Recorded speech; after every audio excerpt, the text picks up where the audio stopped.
ठीक है, मेरी आवाज जा रही है तो मुझे कंफर्म है। अभी कोई क्लास में आया नहीं है, बट टाइम नहीं लेंगे, जो जहां से आएगा वहीं से ज्वाइन कर लेगा। ठीक है, ओके। शॉर्ट में देखना है, देखो कल इस टॉपिक पे इसलिए छोड़ा था क्योंकि चोरी जो है घोरपति से बिल्कुल अलग हो जाती है ना। ओके,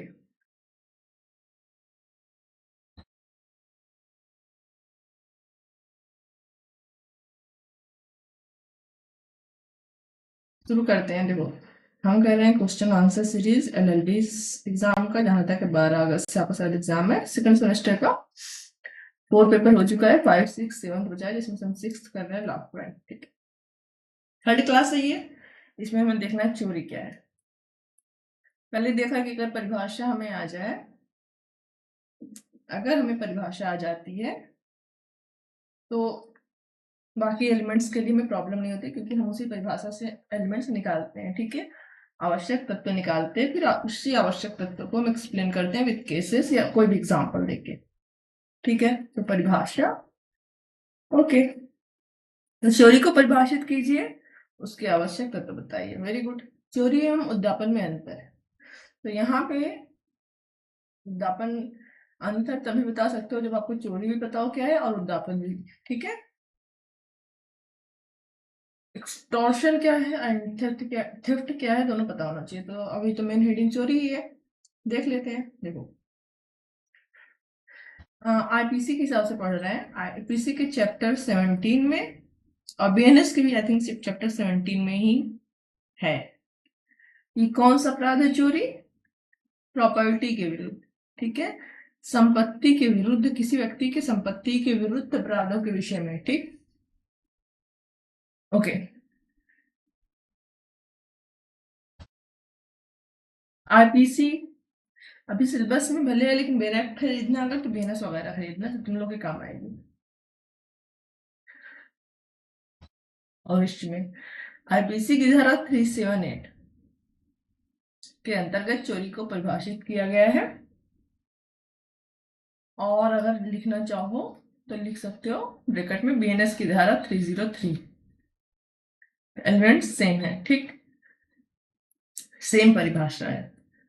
जो कोई किसी व्यक्ति की असंपन्नता में उस व्यक्ति की संपत्ति को कपट या अनुचित उद्देश्य से उस व्यक्ति की इच्छा के विरुद्ध गुप्त रूप से हटाकर अपने अन्य किसी लाभ के लिए लेता है, वह चोरी करता है। सो ये गूगल ट्रांसलेशन है।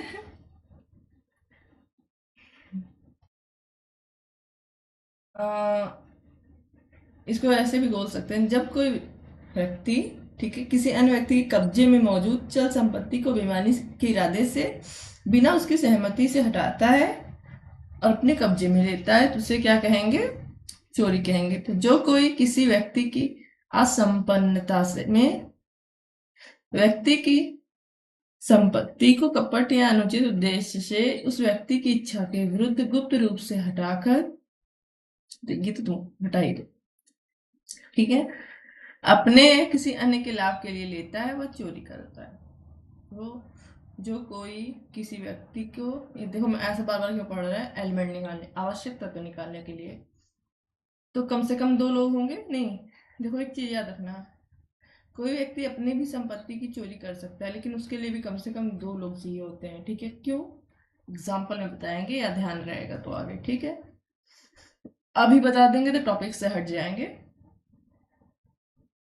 जो कोई, तो एक व्यक्ति हो गया, किसी अन्य व्यक्ति को, ठीक है, ठीक है, ये दूसरा व्यक्ति हो गया, हो गया, ठीक है, उसकी इच्छा के विरुद्ध या उसकी सहमति उसको ना बताते हुए, ठीक है, उसको पता ही ना चले, यहाँ उसकी इच्छा के विरुद्ध। ठीक है, हाँ, तो यहाँ का क्या है? कपट से या अनुचित उद्देश्य से उस व्यक्ति की संपत्ति को लेता है, और यहाँ क्या है? इच्छा के विरुद्ध गुप्त रूप से हटाकर अपने या किसी अन्य के लाभ के लिए ले जाता है। तो एलिमेंट ही हो गया, वो चोरी करता है। ये परिभाषा हो गई। साधारण शब्दों में तो ये वाली परिभाषा याद कर लेना।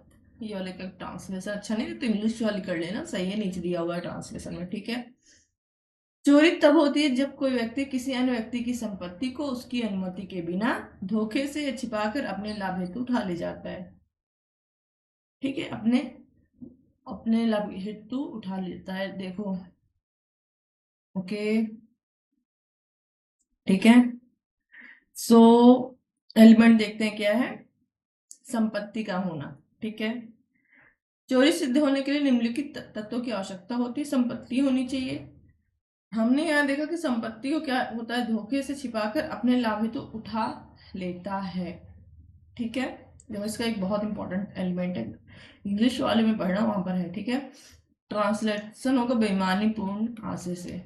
जब कोई एक व्यक्ति किसी अन्य व्यक्ति की वस्तु को बेईमानी पूर्ण आशय से ले लेता है या यूज कर लेता है, ठीक है, उसको चोरी कहते हैं। So simple.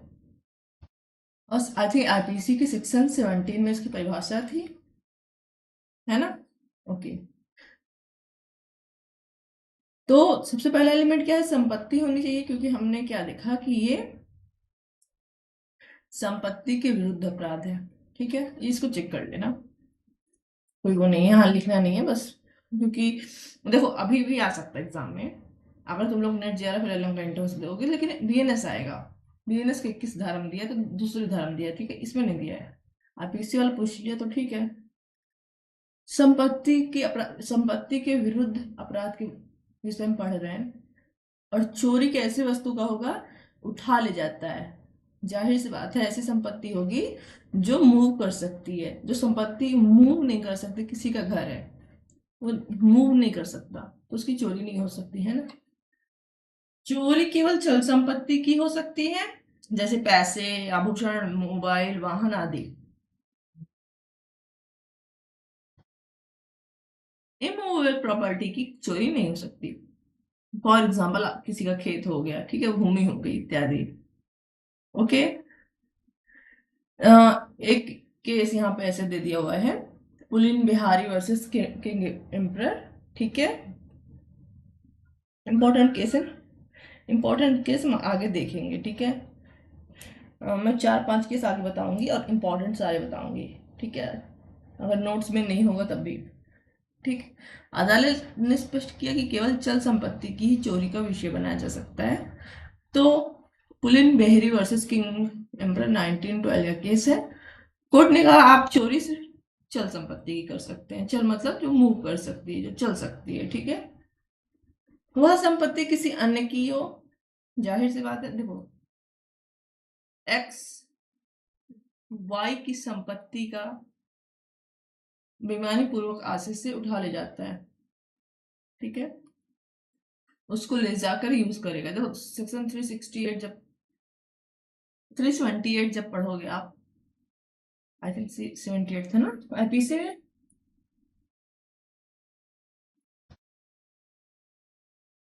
378 था।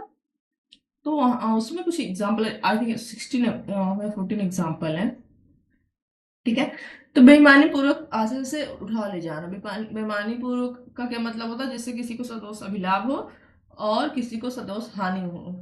अब देखो इसकी भी परिभाषा, इस शब्द सदोष अभिलाभ और सदोष हानि की भी मीनिंग है, हम लोगों ने लेक्चर में लिया हुआ है। देखो फिर भी एक बार दिखा देते हैं, सदोष हानि का क्या मतलब होता है।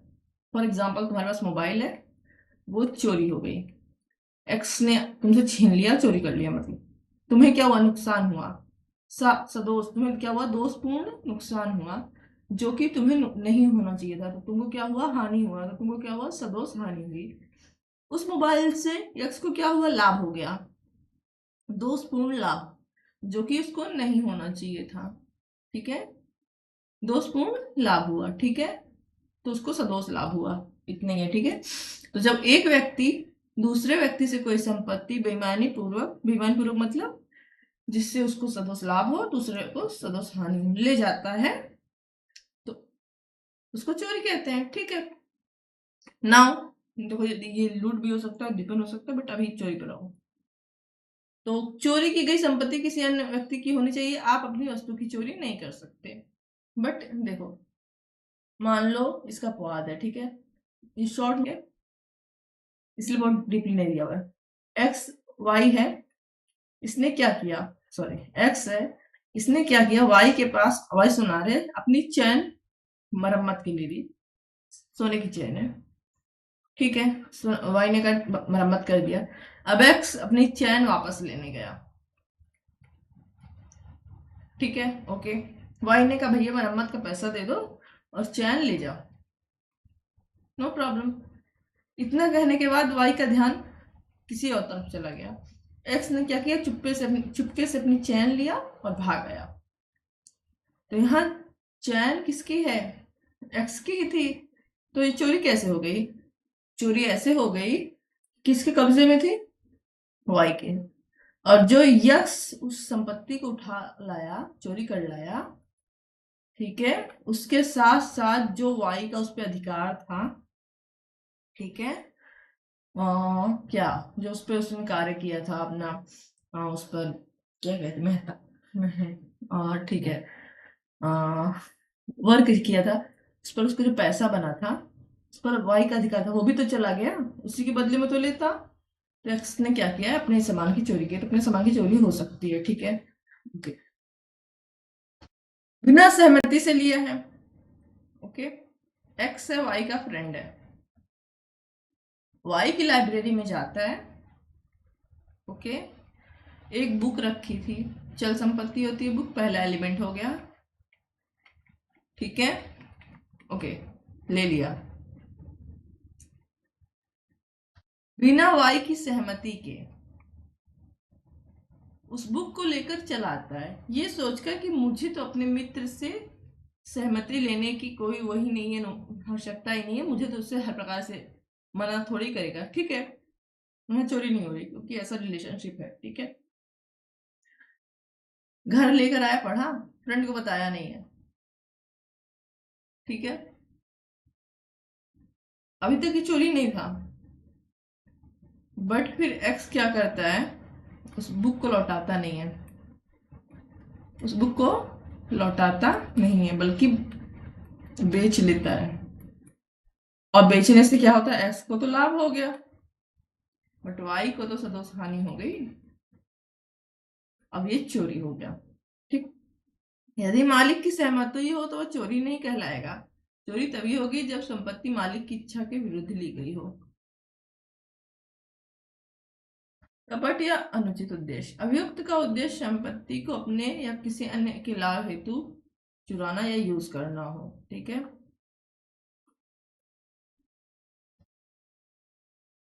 Nanak Chand versus state of Punjab, court ने कहा कि यदि कोई कार्य ईमानदारी उद्देश्य से किया गया है तो चोरी नहीं माना जाएगा। चलो, चुपके से किसी संपत्ति को हटाना, ठीक है, संपत्ति को स्थानांतरित करना, भले ही वह थोड़ी दूर ही क्यों ना हो,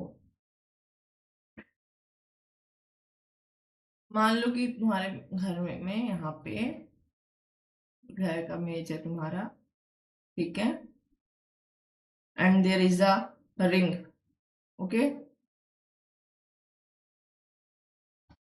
जरा सा 1 इंची क्यों ना हटाए और बेईमानी पूर्वक आशय से उसको चोरी कहते हैं, ठीक है, तुम्हारी तो इतना समझा दिया, हम रिकॉर्डिंग पर जा रहे हैं वापस, ठीक, तो ये हम देख रहे थे क्या, गुप्त रूप से हटाना, मूविंग द प्रॉपर्टी, ठीक है, चुपके से हटाना, ठीक है, मान लो कि अंगूठी है, ये तुम्हारे घर में मेज है, मम्मी ने आटा लगाया, इस पे अपने सोने की अंगूठी रखी है, चली गई अंदर, भूल गई, ग्रेट, फिर बाद में क्या हुआ, को, कोई आया बाहर से, मान लो एक्स आया, उसने क्या किया, उसकी नजर अंगूठी पे पड़ी, उसने क्या किया कि अभी मैं जस्ट तुरंत लेकर जाऊंगा तो कोई ना कोई जान जाएगा, तो उसने क्या किया, अंगूठी को यहां से हटाया, नीचे जो पहिया है, इसका डंडा है, ठीक है, मेज का, इसके नीचे रख दिया, कि मैं दोबारा 2 दिन 3 दिन बाद 4 दिन बाद आऊंगा, जब सबका ध्यान हटा रहेगा तो मैं आराम से वहां से लेकर चला जाऊंगा, अभी भी अंगूठी तुम्हारे घर में है, उसी मेज के नीचे है, ठीक है, इसने क्या किया, चोरी की है, अगर 1 इंच भी इधर से उधर किया चोरी है, ठीक है, जैसे ही कोई व्यक्ति दूसरे की चल संपत्ति को बेईमानी पूर्वक आशय से हटाता है, चाहे वो सिर्फ हिला ही दे, ठीक है, जरा सा, और उसकी स्थिति में, वस्तु की स्थिति में, वस्तु यहाँ से यहाँ हल्की सी चोरी का अपराध पूरा हो गया, ठीक है, आ गया, वेरी गुड। मैंने कहा था कि कुछ इंपॉर्टेंट केसेस हम आगे देखेंगे, आ गया। ये केस भी इंपॉर्टेंट है, नेट के लिए भी इंपॉर्टेंट है, एलएलएम के इंटरेस्ट के लिए भी इंपॉर्टेंट है, ठीक है, और एलएलबी के लिए है, क्योंकि तुम्हें अच्छा खासा इसमें फैक्ट मिलता है लिखने को। Pyare Lal Bhargava versus state of Rajasthan 1963। एक गवर्नमेंट ऑफिसर है, सॉरी ऑफिसर नहीं, कर्मचारी है, वर्कर है, सरकारी काम करता है, मतलब सरकारी जॉब है उसकी। वो क्या करता है, अपने ही ऑफिस की सरकारी फाइल लेकर जाता है, किसी व्यक्ति वाई को देता है, ठीक है। वाई क्या करता है, उस फाइल की नकल निकाल लेता है और फिर यक्स ला के उस फाइल को वापस ऑफिस में रख देता है ना। यक्स पकड़ा जाता है। एक्स ने कहा मैंने तो ला के फाइल वापस रख दी। कोर्ट ने कहा नहीं, आप सरकारी दस्तावेज को बेईमानी पूर्वक आशय से ले गए, ठीक है, जिससे सरकार को, उस ऑफिस को नुकसान हुआ, आपने चोरी की। 1957 का केस है, बहुत अच्छा केस है। एक व्यक्ति थे के N Mehra versus state of Rajasthan. ये वायुसेना के कर्मचारी थे के एन मेहरा, ठीक है। भारत को आजाद हुए 10 साल हुए थे। इन्होंने क्या किया, भारतीय वायु सेना का एक जहाज लिया, ठीक है, उसको उड़ाया और लेके चले गए पाकिस्तान, ठीक है। कुछ देर वहां रहे, थोड़ी देर, कभी 2 घंटा 4 घंटा, जितने भी रहे, कुछ देर वहां थे। उसके बाद वापस लेकर चले आए। इनके ऊपर चोरी का केस गया, तो इन्होंने कहा मैं तो सामान वापस लेकर चला आया। कोर्ट ने कहा नहीं, आप बेईमानी पूर्ण आशय से दुश्मन देश में गए थे, ठीक है, जिससे देश की सुरक्षा को क्या हुआ, खतरा हुआ, देश को नुकसान हुआ, ठीक है। आपका कार्य चोरी की श्रेणी में आएगा, क्योंकि वो जो जहाज था ना, वो आपका नहीं था, वो सरकार का था।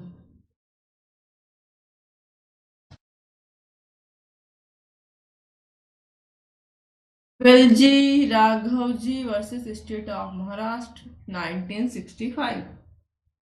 कोर्ट ने स्पष्ट कहा कि सह मालिक संपत्ति की चोरी नहीं कर सकता जब तक उसका पूर्ण नियंत्रण उस पर वस्तु पर ना हो। देखो, जैसे मान लो और एक गधा है, ठीक, ओके, इस गधे को 2 गधे मिलके, मतलब सॉरी 2 लोग मिलकर खरीदे हैं, ठीक है, तो दोनों क्या हुए, सह मालिक हुए, है ना। एक्स ने क्या किया, गधे को बेच लिया, तो दोनों ने मिलकर 10,000 में गधा खरीदा था, एक्स ने 12,000 में बेच लिया, बिना वाई को बताया। एक्स ने चोरी नहीं की है, क्योंकि एक्स का भी उस पर पूर्ण अधिकार था। लेकिन अगर एक्स उस पूरे 12,000 को अकेले ही यूज कर ले और वाई को 6,000 ना दे, तब ये कार्य क्या हो जाएगा, चोरी हो जाएगा, ठीक है। तो सहमालिक चोर नहीं होता है, क्योंकि उसका भी उस पर कुछ हक होता है, ठीक है ना। आधा क्वेश्चन हमारा क्या था, चोरी और उद्यापन में अंतर क्या होता है, थेफ्ट एंड एक्सटॉर्शन में अंतर क्या होता है, एक्सटॉर्शन में। चलो परिभाषा पहला देख लेते, परिभाषा के अनुसार, ठीक।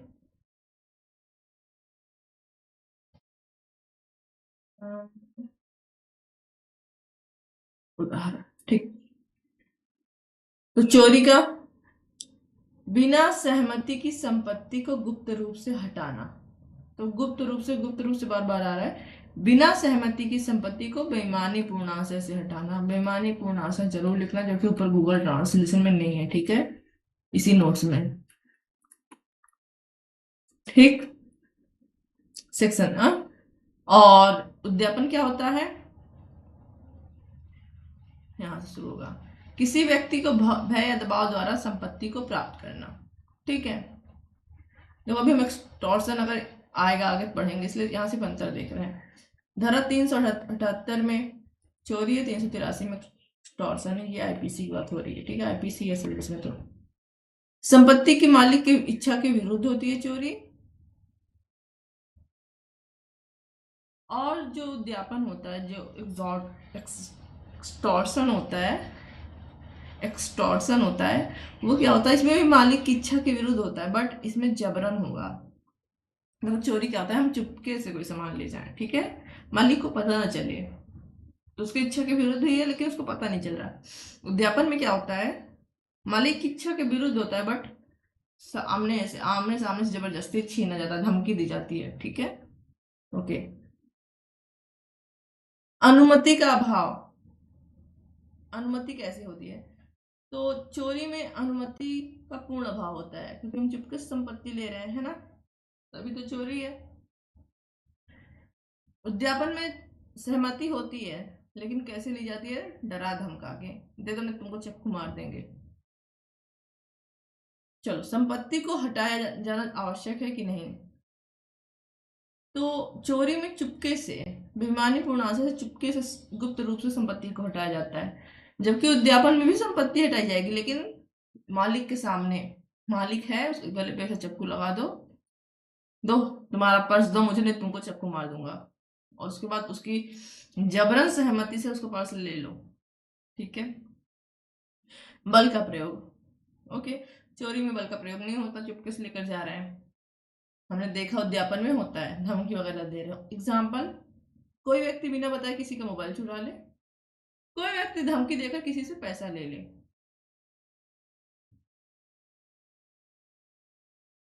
उद्यापन का एग्जाम्पल आ गया, एक राजनेता पर उद्यापन का आरोप था कि उसने अवैध धन प्राप्त किया। सुप्रीम कोर्ट ने उद्यापन की व्याख्या करते हुए कहा कि यदि कोई व्यक्ति पद का दुरुपयोग कर धन प्राप्त करता है तो वह उद्यापन है। R S Nayak versus A R Antulay, देखो ये केस इंपॉर्टेंट है, ठीक है, उद्यापन के बारे में। State of Maharashtra versus Mangilal, जहां एक व्यक्ति ने किसी को धमकी देकर जमीन के कागजात ट्रांसफर करवाए, कोर्ट ने कहा कि ये उद्यापन है, ना कि चोरी। चलो सर, आंसर का कंक्लूजन आ गया, क्या ही बताना इसमें, अपना इंपॉर्टेंट जो तुम समझते हो, जो समझते हो कि इसमें क्या है, सुधार हो सकता है, या हमारा ये कितना इंपॉर्टेंट है, शॉर्ट ऐसे जो तुमने ऊपर लिखा है इत्यादि के रूप में अपना कंक्लूजन लिखना। नहीं याद आ रहा तो इसको लिख, इसको याद कर लेना खुद ही। हाँ, एक अंतर और होता है आईपीसी और उसमें, कहा गया ये दंड के ना, है ना, एक मिनट, ओके।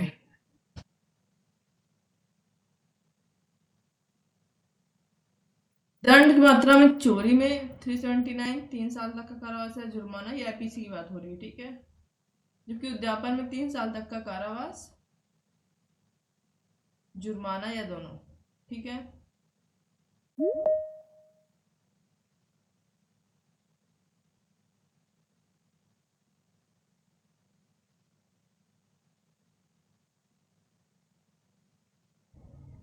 तो ये क्वेश्चन है, देखो अभी तो अब आ गया ना संपत्ति के विरुद्ध अपराध। उन परिस्थितियों की व्याख्या कीजिए जिनके अंतर्गत चोरी लूट बन जाती है, ओके। भारतीय दंड संहिता के संगत प्रावधानों को बताइए। देखो एक लाइन अभी पढ़ोगे, लूट जो होता है या तो चोरी होती है और या तो एक्सटॉर्शन होता है, ठीक है, उद्यापन होता है। क्या मतलब हुआ कि चोरी ही बढ़कर लूट बन जाती है, और उद्यापन ही जब ज्यादा कुछ मतलब उसके तत्व दिए हुए हैं, वो तत्व इंक्लूड हो जाते हैं तो लूट बन जाता है, ठीक है, इतना याद रखना। तो सबसे पहले चोरी या उद्यापन होगा, तभी वो लूट में परिवर्तित होगा, ठीक। आईपीसी के अंतर्गत संपत्ति dot dot dot dot dot dot dot dot दिया हुआ है। संपत्ति संबंधित अपराध जैसे चोरी, डकैती, लूट, उद्यापन, आपराधिक न्यासभंग, ये सब संपत्ति के विरुद्ध अपराध है। चोरी अपेक्षाकृत एक कम गंभीर अपराध है, जबकि लूट एक ऐसा अपराध है जो हिंसा या हिंसा की धमकी के साथ दिया जाता है और इसलिए इसे अधिक गंभीर माना जाता है। ठीक है, तो हमने देखा ही जब जब चोरी गंभीर हो जाती है तो लूट हो जाती है ना।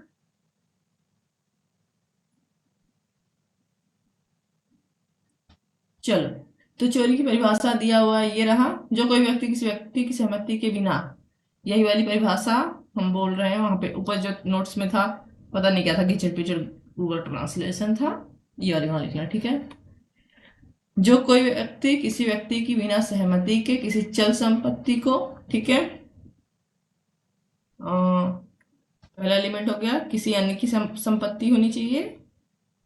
बिना सहमति के दूसरा एलिमेंट, चल संपत्ति होनी चाहिए तीसरा एलिमेंट। बेईमानी से, ठीक है, संपत्ति को क्या होना चाहिए, हटाना चाहिए। ठीक है, तो यही वाली परिभाषा वहां यूज करना। ठीक है,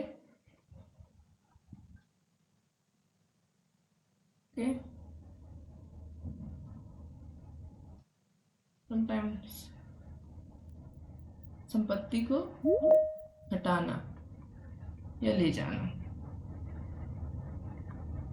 ठीक है,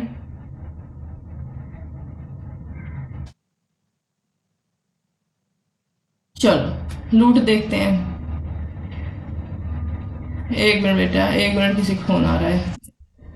फोड़ दो मेरा फोन, फोड़ दो, वाइब्रेशन पे रहता। एक मिनट, पता है किसका फोन था? तो आंगनवाड़ी में कोई स्कीम आई है कि जो मदर्स होती हैं ना, उनको जो राशन मिलेगा तब मिलेगा जब उनकी ओटीपी फोन से आप अटैच करोगे। मेरी बेटी अभी तक 2.5 साल की हो गई। आज हमने मिला, एक दो बार मिला है, 2.5 साल में 1-2 बार मिला, जब हम अपनी माँ के यहाँ थे, क्योंकि वही वो रजिस्टर्ड है, एक ही जगह वो रजिस्टर्ड है। उसके बाद नहीं मिला। तो अब जब हम 2 महीने के लिए केरल आए हैं, 2 महीना 3 जब तक मेरी दवा चलेगी, ठीक है, और सरकार ने आदेश दिया कि ओटीपी ऐड करो। दम मचा के रखा है मेरे को, पहले आधार कार्ड बेटा भेज दो, हम ऐड कर देंगे। क्यों, जब मुझे लेना ही नहीं है तो क्यों? नहीं दिए तो थे, कब दी थी? और अब वीडियो कॉल कर लो, थोड़ा सा चेहरा दिखा दो, फोटो निकालेंगे, थोड़ा ये थोड़ा वो, तब मजा आगे रखी। नहीं उठाते ना तभी 10 बार फोन करती। चलो छोड़ो, ऑफ टॉपिक नहीं जाएंगे। हाँ, कौन आया अभी, कौन ऐड हुआ क्लास में? चंद्रसेन आया। हाँ, चंद्रसेन आया, ठीक है, ओके। देखो अभी हमने लूट शुरू ही है, ठीक है।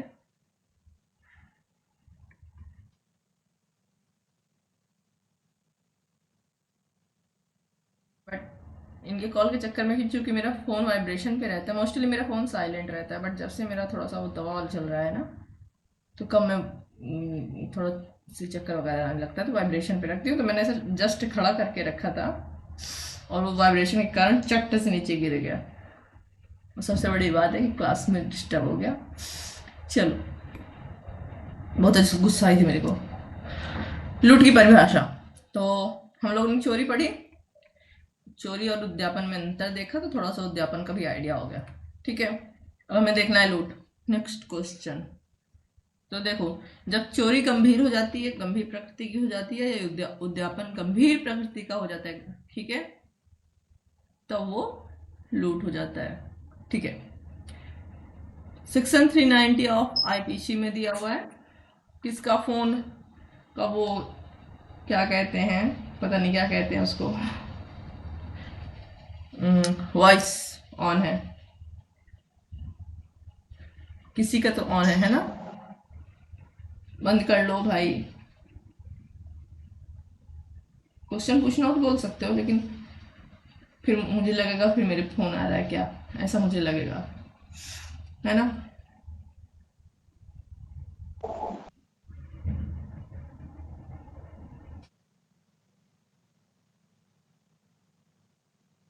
उत्पादन, उद्यापन क्या है? उद्यापन, उद्यापन होता है वो, एक्सटॉर्शन होता है। देखो अभी पहले वाली क्लास ली होती, जब लूट चोरी होती है ना, सिंपल सी बात है कि कोई व्यक्ति होता है किसी दूसरे व्यक्ति से छिपा के, बिना उसको बताए, उसकी वस्तु को बेईमानी पूर्वक आशय से ले जाता है ताकि उसका यूज कर सके। इतना ही बताएंगे हम। 2-3 बार बता चुके, जाके पूरी क्लास पीछे देखना, ठीक। इसको पता नहीं चलता। मान लो कभी तुम रोड पे जा रहे हो, ठीक है, तुम अभी बीच में क्लास में आए हो और एक्स आया, तुमको दिखाए चाकू, निकालो तुम्हारी जेब में जितना पैसा है। अब एक्स क्या कर रहा है, तुम्हारी सहमति के बिना, नहीं तुम्हारी सहमति से, बहुत अच्छे से तुम्हारी सहमति ले रहा है, लेकिन क्या करके, धमकी देके, ठीक है, और तुम सारा पैसा उसको दे देते हो और वो लेकर चला जाता है बेईमानी पूर्वक आशय से, ठीक है। तो यही है उद्यापन। ना अब लूट ओके। क्या है वो भी हम देखेंगे, पहले तुम अपना वॉइस बंद करो उधर से। तो समझ में आया उद्यापन? अभी कंफ्यूज मत होना, अभी हम बताएंगे, ठीक है। लूट एक स्वतंत्र अपराध नहीं है। क्यों स्वतंत्र अपराध नहीं है? क्योंकि अपने आप से उत्पन्न नहीं होता। ये चोरी या उद्यापन का उग्र रूप है। जब चोरी क्या हो, भयंकर वाली हो जाए, ठीक है, या उद्यापन जो है गंभीर रूप में हो जाए, अच्छा खासा खतरा वाला हो जाए, तब वो लूट होता है। तो सेक्शन 390 ऑफ आईपीसी और बीएनएस में भी सेम परिभाषा दी है, ठीक है। परिभाषा में बहुत अंतर नहीं हुआ है। तो अभी हमारे सिलेबस में है ही नहीं। कौन आप आ पाया? शिल्पा है, इसका तो आज क्लास ही नहीं रुक रहा, ठीक है। प्रत्येक लूट में या तो चोरी होती है या उद्यापन होता है, ठीक है। प्रत्येक लूट में या तो चोरी होती है तो उद्यापन होता है। हमने देखा जब चोरी गंभीर होती है तो लूट बन जाती है, और उद्यापन जब गंभीर होता है तो लूट बन जाता है, ओके। बीएनएस के सेक्शन आई थिंक 304 में है। अगर बेयर एक्ट लेना तो बीएनएस का ही लेना, ठीक है। चलो, सेक्शन 390 के अंतर्गत अब कौन है भाई? एक मिनट हमको देखने दो, इस तरफ नेहा आई। चलो, तो लूट पढ़ रहे हैं, ठीक है। तो हमने क्या कहा, लूट क्या है, या तो चोरी का गंभीर रूप है या तो उद्यापन। प्रत्येक लूट में या तो चोरी होती है या तो उद्यापन, ठीक है। Section 390 of IPC and section 304 of BNS. चलो, दो अवस्थाएं दी गई हैं। पहला जब चोरी लूट बनती है, दूसरा जब उद्यापन लूट बनता है। तो चलो देखते हैं कि चोरी कब लूट बनेगी, ठीक है। थेफ्ट कब रॉबरी बनेगी, ठीक है। सेक्शन 390 के अनुसार, 390 के अनुसार मतलब 390 पैरा 1 के अनुसार, ठीक। यदि चोरी करते समय, चोरी से पहले या चोरी की गई वस्तु को ले जाते समय या ले जाने का प्रयास करते समय अपराधी किसी व्यक्ति को मृत्यु, चोट या अनुचित रोग के लिए प्रेरित करता है, ओके, या इनका भय उत्पन्न करता है, तो वह लूट कहलाता है। हमने भी जस्ट चोरी पढ़ा था, बट अभी 2-4 बच्चे एक्स्ट्रा आ गए, फिर से देख लेते हैं, ठीक है। एक्स वाई को बिना बताए, ठीक है, बेईमानी पूर्वक आशय से, बेईमानी पूर्वक जिससे सामने वाले को नुकसान हो, सदोष नुकसान, जिसका फॉर एग्जाम्पल अगर तुम लोग में से किसी का फोन खो जाए, मेरा ना खोए बस फोन, मान लो मेरा फोन खो गया, कोई मेरा फोन चुरा लिया, तो मुझे सदोष हानि होगी या सामने वाले को सदोष लाभ होगा, है ना। तो चुरा एक ही चीज। तो एक्स जो है वाई को बिना बताए उसकी साइकिल उठा लाता है बेईमानी पूर्वक आशय से।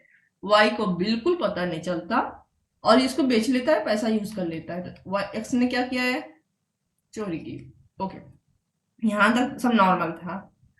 मान लो जब एक्स वाई की साइकिल लेकर आ रहा था, let's change the pen colour, okay, X Y की साइकिल लेकर आ रहा था और जेड ने देख लिया, ठीक।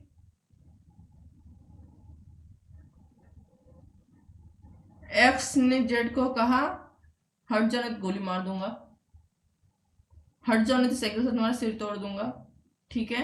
या एक्स क्या है, साइकिल जब लेकर आ रहा था तो एन को बाहर खड़ा किया हुआ था, ठीक है। 2 लोग चोरी करने गए थे, बाहर खड़े थे, 1 लोग चोरी करके लौटे। और जेड ने देख लिया तो एक्स ने क्या किया, एन से कहा कि जेड को पकड़ लो, मैं साइकिल लेकर भाग जाता हूं।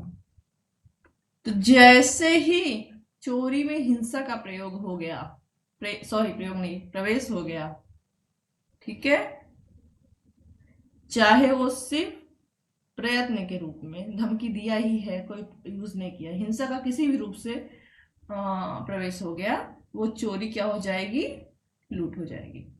Very good. हिंसा या भय का प्रयोग चोरी का उद्देश्य से होना चाहिए, ठीक है। दूसरा, चोरी और लूट में अंतर क्या है? तो जाहिर सी बात है, दोनों अलग अलग धारा में दिया हुआ है। अब मुझे कोई कॉल नहीं करेगा, हम एनडीप डाल दे रहे हैं, रुक जाओ। ओके, क्योंकि जब मेरा फोन गिरता है ना, मन करता था सामने आके सिर फोड़ दे। Except my daughter and me. चलो, चोरी, बल और हिंसा देखते हैं। तो चोरी में कोई बल और हिंसा नहीं होती, ऑफ कोर्स। लूट में हिंसा होती है, क्योंकि जब चोरी में हिंसा का प्रवेश होता है तभी वो लूट बनता है ना। कुछ भी हो सकता है, शारीरिक जान का खतरा। सहमति कैसी होती है? तो चोरी में तो सहमति होती नहीं, चुपके से लेकर जाता है। ओके, तो अगर चोरी वाला ही आगे बढ़ के चल के लूट हो रहा है तो उसमें भी सहमति कहाँ से आ जाएगी? सहमति नहीं होती। हाँ, एक्स्ट्रा चीज हिंसा या धमकी आ जाती है सामने, ठीक है। दंड कितना है? नॉर्मल चोरी में आईपीसी में बता रहे हैं अधिकतम 3 साल प्लस जुर्माना, सेक्शन 379। जबकि अगर आपने लूट किया है तो 10 वर्ष तक का कठोर कारावास प्लस जुर्माना, ठीक है। चोरी कम गंभीर होता है और लूट अधिक गंभीर होता है। चलो, अब देखते हैं उद्यापन लूट कब बनता है। तो पहले देखते हैं उद्यापन क्या है। हमने देख लिया चोरी। अब देखो, जब एक व्यक्ति की किसी संपत्ति को दूसरा व्यक्ति जब एक व्यक्ति की किसी संपत्ति को दूसरा व्यक्ति धमकी देकर लेता है, ठीक है। धमकी अति आवश्यक है, इसकी सहमति है, बट सहमति कैसी है? धमकी पर आधारित है, ठीक है। और कैसी संपत्ति है? मूवेबल संपत्ति है। हो सकता है इमूवेबल संपत्ति भी हो, ठीक है। इमूवेबल कैसे? मान लो कि घर या खेत वगैरह, तो ये कैसे लेगा? मान लो धमकी देकर वाई से उस पर साइन करा ले, वाई का खेत है, एक्स धमकी देकर साइन करा ले, है ना। ओके, ठीक है। तो ज्यादा नहीं जाना मैं, हमें बस इतना समझना है, जब दूसरे की संपत्ति को कोई धमकी देकर लेता है, भैया लाओ निकल पैसा जितना जेब में, नहीं तो तुम्हारा भी मैं गला काट दूंगा, तो उसको उद्यापन कहते हैं, ठीक। नाउ देखते हैं उद्यापन लूट कब बनेगा। अपराधी किसी व्यक्ति को तुरंत मृत्यु, चोट या अनुचित रोग का भय दिखाकर उसे तत्काल संपत्ति सौंपने के लिए मजबूर करता है, ठीक। देखो, उद्यापन में क्या था?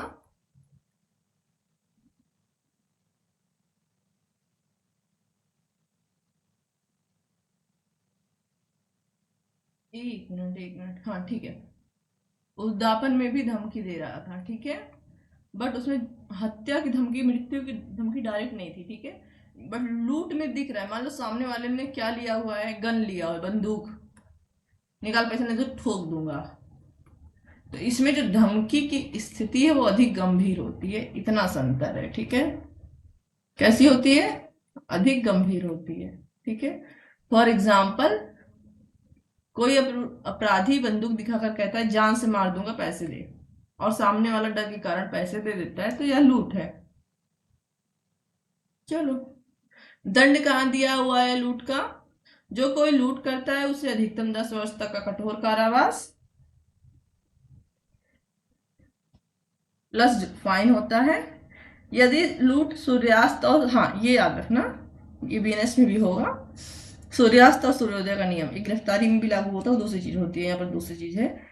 जो कोई लूट सूर्यास्त मतलब शाम होने के बाद और सुबह होने से पहले तक, मतलब रात्रि में, तो रात्रि मतलब आधी रात्रि नहीं, जैसे ही शाम हुई, जैसे ही सूर्य देवता ढल गए से लेकर जब तक सूर्य देवता निकलेंगे तब तक, इस बीच अगर कोई लूट करता है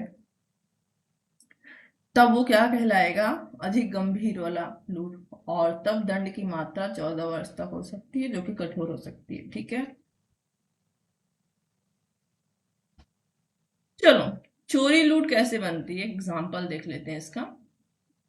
रमेश एक महिला का पर्स छीनता है, ठीक है, और भागते समय महिला को धक्का देकर घायल कर देता है। यह लूट है क्योंकि यह चोरी प्लस चोट।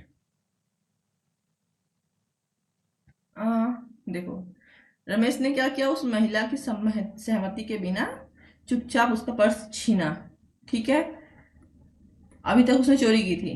महिला पलट के देखी, अभी तक देखो, अभी नया जो कॉन्सेप्ट आया बिजनेस में, पहले क्लियर नहीं था। ठीक है, कि देखो देखने में ही नहीं लग रहा चोरी जैसा, है ना, क्योंकि चोरी में तो पता ही नहीं चलना चाहिए था जिसका सामान चोरी हो रहा है, चुपके से। तो इसके लिए अलग से आया है स्नैचिंग।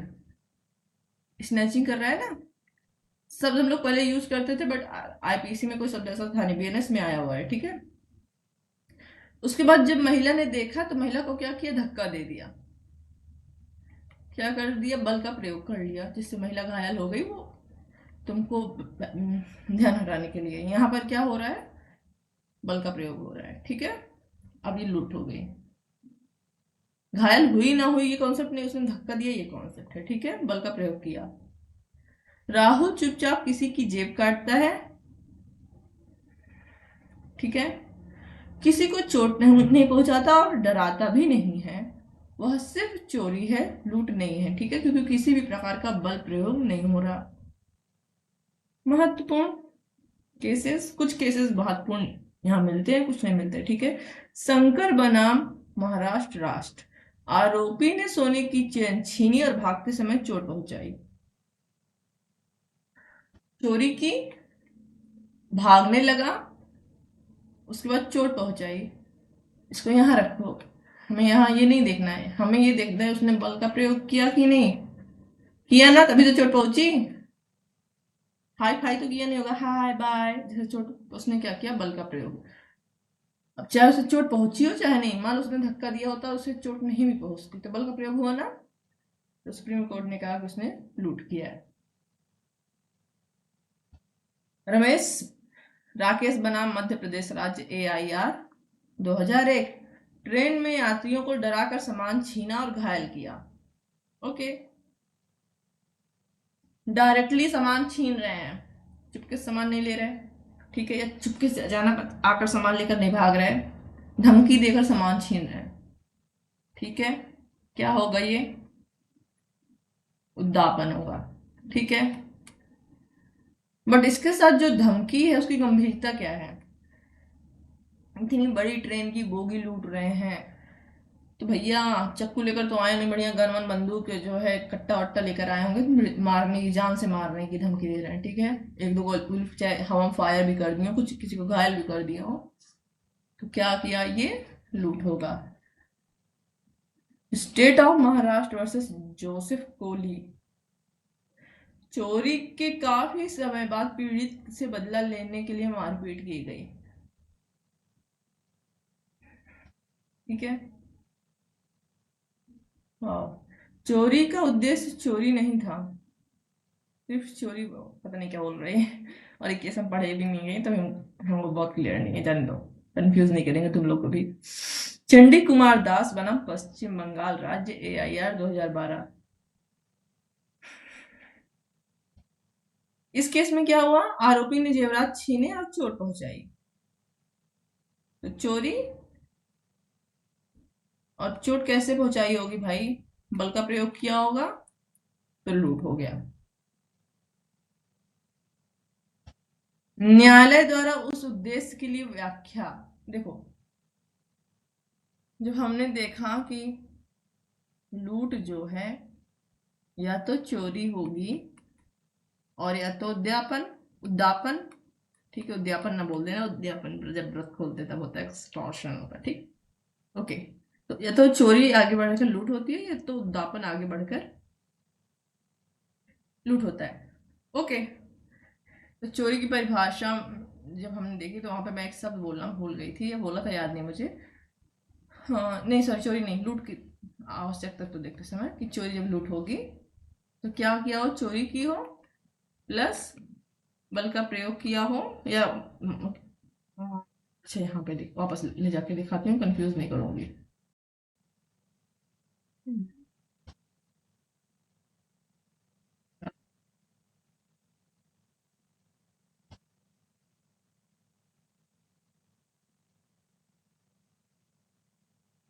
स्टॉप कर दो। ये रहा ना, चोरी की वस्तु ले जाते समय या ले जाने के प्रयास करते समय अपराधी किसी व्यक्ति को मृत्यु, चोट या हानि करे या भय उत्पन्न करे इत्यादि, है ना। जो साइकिल वाला उदाहरण दिया था ना। ओके, तो यहाँ एक चीज जो मैंने बोला था कि चोरी के साथ हिंसा करे। ओके, बट हिंसा किस उद्देश्य से करेगा, हिंसा किस उद्देश्य से कर रहा है, ताकि उसकी चोरी पूर्ण हो जाए। तो साइकिल लेकर जा रहा है एक्स, ठीक है, वाई की साइकिल चुरा के भाग रहा है और जेड को देखता है, ठीक है, और जेड को कहता है हट जाओ नहीं तो तुम्हें गोली मार दूंगा। या एम से कहता है, एन से कहता है कि भैया इसको रोको, मैं साइकिल लेकर भागता हूँ। ठीक है, तो जो ये हिंसा कर रहा है, इस हिंसा का उद्देश्य क्या है? तो चोरी हो प्लस हिंसा हो, ठीक है, तब वो लूट होगी। इतना मैंने बोला, ठीक है, नॉर्मली होगा। चोरी हो प्लस हिंसा हो तो वो लूट होगी, ठीक है। फिर आवश्यकता तो जो तुम एक्सप्लेन करोगे तो वहां तुम लिखोगे कि हिंसा का जो उद्देश्य है वो चोरी होना, चोरी को पूर्ण करना होना चाहिए, ठीक है, कि आप हिंसा करोगे। अगर मान लो तुमको जी रोक रहा है, तुम साइकिल छोड़ के भाग जाओ, बट फिर तुम्हारी चोरी पूर्ण नहीं होगी। लेकिन तुमको है कि अगर मैंने जी को डराया धमकाया, ठीक है, तो मैं साइकिल लेकर भाग सकता हूँ आराम से और मेरी चोरी पूर्ण हो जाएगी। बस इतनी सी बात बतानी थी मुझे, ठीक है। वहाँ केस भी एक आ गया था, तो मुझे लगा मैंने इस चीज को इतना अंदर से नहीं समझाया था, एक बार देख लेते हैं फिर से, है ना। ओके, डाउनलोड होने, चलो। कोर्ट के द्वारा उस उद्देश्य के लिए की व्याख्या की गई है, ठीक है। हिंसा या धमकी चोरी पूरी करने या भागने के लिए होनी चाहिए। अगर हिंसा के बाद में या अन्य उद्देश्य होती है तो वह लूट नहीं कहलाएगी। ओके, अगर तुमने चोरी की, ठीक है, और तुम भाग रहे हो, मान लो एक्स साइकिल लेकर भाग रहा है वाई की और जेड दिख गया, तो एक्स क्या करता है, जेड को कहता है हट जाओ यहाँ से। क्यों, किस उद्देश्य से? ताकि वो चोरी पूर्ण कर सके, ठीक है। तब जो ये हिंसा का उद्देश्य है वो क्या है? चोरी को पूर्ण करना, है ना। तब तो ये लूट है। बट मान लो कि एक्स साइकिल लेकर भाग रहा था, जी मिला, एक्स ने जी से कहा हट जाओ ना तुमको गोली मार देंगे, जी बेचारा डर के मारे हट गया। एक्स आगे बढ़ा, यहां पहुंचा, अब इसका उद्देश्य पूर्ण हो रहा है, ठीक है, जी रोक नहीं सकता। एक्स ने पीछे देखा और कहा बड़ा के ऑर्डर है, तुमको बताता हूँ, तुम्हें गोली मार दी जीत को। अब इसका एक्स का उद्देश्य क्या था? चोरी पूर्ण करना नहीं था, क्योंकि वो तो पूर्ण हो गया, ठीक है। जब पहली वाली धमकी दी थी, ठीक है, उसी के साथ पूर्ण हो गया, वहां पर ये लूट हो गया था, ठीक है। दूसरी वाली धमकी जहां इसने गोली मारी है, ये किस में चला जाएगा? मर्डर में। देखो कंफ्यूज ना हो, यहाँ दो हिंसा का प्रयोग हुआ है, एक यहाँ ये वाला जहां जी को हटने को कहा है तो लूट हो गया है। देखो ऐसे देख, तो हम बता रहे हैं एक्स वाई की साइकिल लेकर, फिर से देखना, चोरी करके भाग रहा है, जेड मिलता है, जेड को नहीं पता एक्स किसकी साइकिल लेकर जा रहा है, अपनी है किसकी है वगैरह, ठीक है। ओके,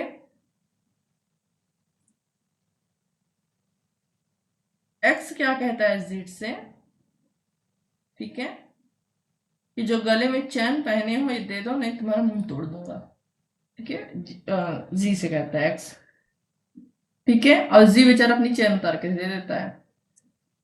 यहां धमकी क्या थी? मुंह तोड़ने की, ठीक। इस मुंह तोड़ने की धमकी का इसकी साइकिल चुराने से कोई लेन देना नहीं, क्योंकि जी को ना ही कुछ पता था, ना ही एक्स ने कोई धमकी दी जी को, ठीक। तो ये तो सिर्फ चोरी हुई।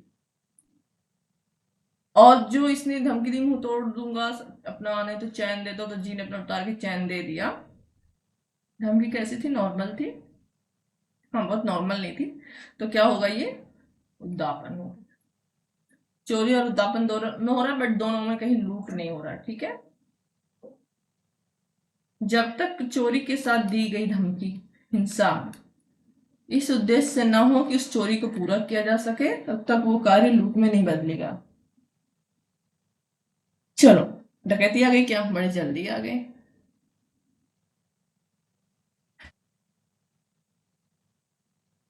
ओके,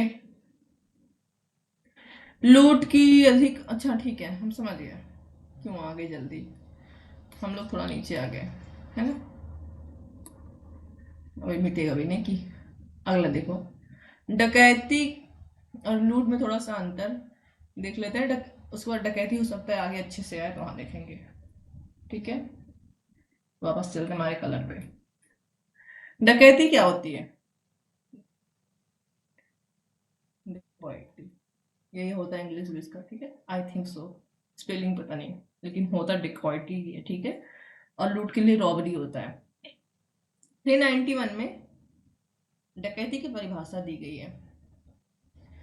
तो जब तक 4 लोग थे लूट करने में, 4 लोग चोरी कर रहे थे तो वो लूट बना दिए, या उद्यापन एक्सटॉर्शन कर रहे थे फिर उसको लूट बना दिए।